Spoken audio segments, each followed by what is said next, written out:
Hi gardening friends, and welcome back to our channel. Today is February in Spotsylvania, Virginia, and we currently have like 5 to 6 inches of snow on the ground.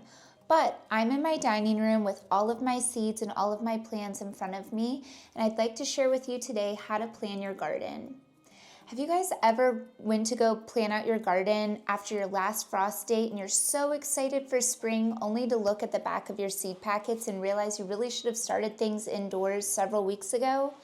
Or maybe you're like, I'm gonna put them in the ground anyway, and you get these baby plants that never really end up getting big, healthy, bushy, and produce a lot of blooms. In this video today, we're gonna plan out your garden so you know when to put those seeds in the ground or get them started indoors so you can transplant them outside at the right time to have the perfect blooms all summer long. So if you're a note taker, get your notepad out because we're gonna go over 5 easy steps to get your garden planned and ready for this spring so when it's time to plant, you know exactly what to do. Our first step is to determine your growing space. I have an aerial view of our garden. It's in black and white. You can see these beds right here. These are where we currently grow our peonies, some raspberries, and some strawberries. And there's a couple blank spots left here and here. If you look at my previous video, we talked about how we tarped off this new growing space this year for growing. It is just black tarp, but you can see I've already mapped out how many rows that are gonna go in those areas. So all in all, I have 17 beds. They're all 4 foot wide with 2 foot wide aisles, and they're 50 foot long. But I just numbered them 1 through 17. Then I went ahead and I made another piece of paper. This is gonna be my key, and I also named it rows 1 through 17. I know in rows 9, 10, 11, 12, and 13, I already have perennials, so I labeled those with my raspberries, peonies, and strawberries. I now have to plan rows 1 through 8 and then 14 through 17. Step number 2, make a wish list of everything you'd like to grow. Go ahead and write out all of the different varieties, all of the different names and colors of things that you want to grow and make your long wish list. If you're anything like me, this list is always longer than the amount of space I have to grow it. So at this point, we can refer back to step 1. We've determined how much growing space we have. I have 17 50-foot beds. Step number 2, I've made a list of everything I want to grow. From here, I can determine how much of each variety I'd like to grow. To make it simple, I have a list of about 20 different flowers, and I said that I want to grow about 10 feet of each flower. And so for zinnias, I'm growing seven different types, so I have 70 feet of zinnias that I need to account for in my planning. Then we're going to go ahead and start chopping our wish list down a little bit and only keeping our top favorites. From here, we can squeeze in those top favorites, our most priority crop, into the growing space that we're gonna have prepared this spring. Next is the most time-consuming step, but it's the most important. Do not stop at making your wish list and figuring out your growing beds. It is so vital that you figure out where and when these plants are going to be in the ground. So go ahead, and even if you don't have an aerial view of your growing space, draw out with the dimensions your different planting areas in your yard, your farm, your field. I personally have rearranged mine many, many times, and no growing year is ever the same. Every spring, I make a completely new map. Some years I've grown with fabric in the rows, and I've had burned holes with like 9-inch spacing, so only 9-inch crops could go in that row. I personally don't grow with fabric anymore. That doesn't mean it's a bad choice. You just have to weigh the pros and cons and figure out what's best for you in your growing space. But I know that if I was growing with fabric, I would want to place crops that are all similarly spaced together in that row. Here at Hens, Honey, and Horticulture, we are slowly turning our hobby farm into a cut flower farm. So we are having to rethink the way that we are planting things. In times past, I've been able to plant 10 different crops in a row, but now that I'm trying to create more production, I'm working towards having a 50-foot row of the same crop. I'm not quite there this year, but I hope to be there soon. Some other considerations to take into account when planning out your rows in your growing space are things like The sow date, are you going to be direct seeding things into your garden, or are you going to be transplanting little seedlings that you started indoors or in a greenhouse out into your garden? What day are you going to direct seed? Is the flower in early spring, so before your last frost date? Are you sowing it in the ground then, or are you having to wait until all chance of frost has passed? Same with your transplants. You likely are waiting until all chances of frost have passed, so they're going in the ground later. At our farm, we tarp our growing areas to suppress the weeds until it's time to plant. When we take back that tarp, we want to make sure that we have things that are ready to go in the ground, otherwise weeds come up. I go ahead and I plan my rows according to when things are going in the ground. I want all plants that are going in the ground prior to my last frost date in a row so it can be planted and I can move on to the next row. Things that all need to be direct seeded at my last frost date go in a row. Things that are transplanted and already a little bit bigger after our last frost date go in a row. As you can see, this kind of becomes a jigsaw puzzle. Like I said, I've reworked my plan several times. I'm always moving crops and trying to maximize my growing space, as well as time things correctly so things don't end up getting too tall over things that are still waiting to germinate, casting shadows, etc. Other things you may consider when making your farm plan is, do your crops have special needs?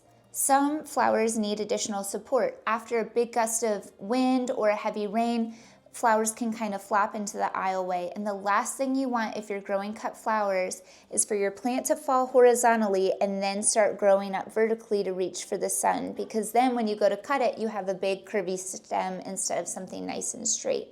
So some crops require additional support. You can corral certain flowers. Like I use T-posts down my aisle and then baling twine to keep them all corralled in so they don't flop into the aisles.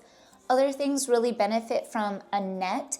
So I have like a plastic net that goes all the way down. It's 4 foot wide, the width of my bed, 50 foot long, and I string it over my T-posts, and then I allow my flowers to grow through that, and that also keeps them supported and growing straight.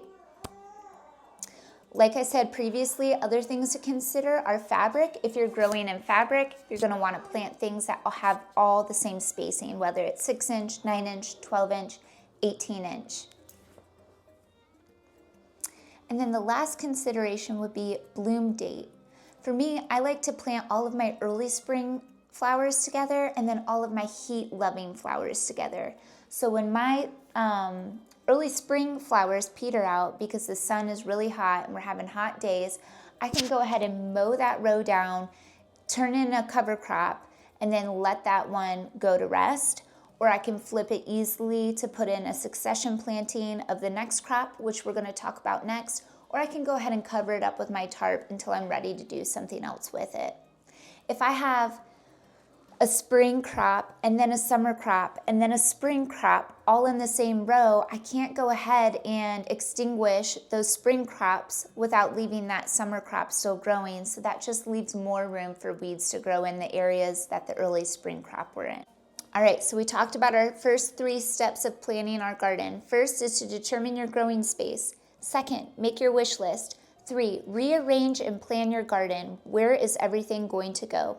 The 4th step we're going to talk about is succession planting. So to give a little bit of background on succession planting, if you're not already familiar, my first year growing flowers, I planted out everything as soon as I possibly could. I sowed my flowers as soon as they said on the packet date. I planted them in one big wave. My garden was beautiful, but it was too much to keep up on. All of my sunflowers bloomed at once. All of my larkspur bloomed at once. All of my cosmos bloomed at once. I didn't have enough manpower to harvest and sell all of those flowers in one go. And once they reached their peak, they were done. I was left dead in the water with still a lot of summer season left, and I had no flowers to sell. So to combat that and make sure that you have a 1, manageable crop, and 2, flowers lasting all season long, you want to go ahead and stagger your planting dates. As a hobby gardener, succession planting might not be something you need to consider. If you are just growing the flower to enjoy the flower, great, do it. But if you are converting into a cut flower farm, you really need to take these things into consideration. So for example, my zinnias, I'm not going to plant them all out right after my last frost. I'm going to plant out a healthy lot of them, and then about 3 weeks later, I'm going to plant some more. Another great example of this would be sunflowers. Sunflowers can be planted 6 inches apart. Do you know how many sunflowers you can fit in a 50-foot row when you're planting 6 inches apart? You can fit so many. But imagine you plant those all on the very first day of your last expected frost, or the day after your last expected frost. They all will bloom at the same time. In pro-cut sunflowers, they are 1 flower per plant. So then you're done. Can you imagine offloading hundreds of sunflowers at once? 1, you better have customers stacked and ready. 2, you better have hands and space to clip and process these flowers. Whereas if you just plant a row of sunflowers and then wait a week and plant another row, wait a week and plant another row. From here, I like to plant mine from my last expected frost date all the way to 4th of July. Then you will have a steady, staggered harvest of sunflowers to get you through the season. Here on our farm, I like to pair things together. So with succession planting this year, I'm going to couple like cosmos and zinnias I think I have in my plan. I'll be planting those together, and I'm gonna leave the next row covered so no weeds can grow. I'm gonna wait 3 weeks, and then when I'm ready to plant out my next batch, I'm gonna take off that covered growing bed and plant them into that nice, deep, warm compost. Okay, so we talked about our 4 steps of planting a garden. Our 5th and final step in this video I'm going to share with you is to calculate how many seeds to order, how many seeds to sow, and take inventory of what you have. There is nothing worse than coming up with this big plan that you have spent so much time in to go start seeds and realize that you don't have enough soil for soil blocking, or you don't have enough seed trays, or you don't have enough seeds. I'm going to give you a helpful tip. For me, I created a sheet. This is my cheat sheet. It has all the varieties I'm growing, how much space each variety is going to take up in my garden, the spacing that each plant requires in between plants, the method of which I'm sowing them, whether I'm sowing transplants into my garden, so seed starting indoors in my basement, or direct seeding. If they need any special care like netting or corralling the flowers, when I'm going to sow them, and then the last final thing is how many seeds how many plants I hope to grow. So for example, zinnias, I hope to grow 455 zinnia plants this year.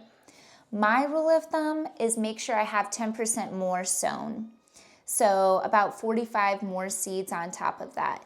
That rule of thumb is different for everyone. And if you're lucky, some germination rates will be listed on the back of the seed pack, like only 80% germinate generally. So then you want to try planting an additional 20%. For me, I'm cool with a little bit of loss or a little bit of extra, so I'm just doing 10% extra this year. I need to make sure that I have those seeds, because when I mark on my calendar, hey, this weekend I need to start my zinnias, I need to make sure I have several hundred zinnia seeds to get going into my seed tray. It's no fun when you're ready to plant, you've done all of the work, and then you realize I only have 50 seeds, and if I go order the varieties I want, they're gonna take a couple weeks to get here and it's gonna be too late. With those 5 steps, I hope you guys are able to plan your garden ahead of time and have a wonderful gardening season ahead. I can't wait to hear and see what you grow, so drop a comment below and let me know what you're most excited about growing this year. Come back soon to see a video on seed starting indoors. I'm going to show you how we set up our basement to have grow lights, heat mats, and get things planted inside. I don't have a fancy greenhouse, so this is something you can do too. I'm going to go over soil blocking as well as starting in seed trays. As always, like, comment, subscribe below. Thanks, guys.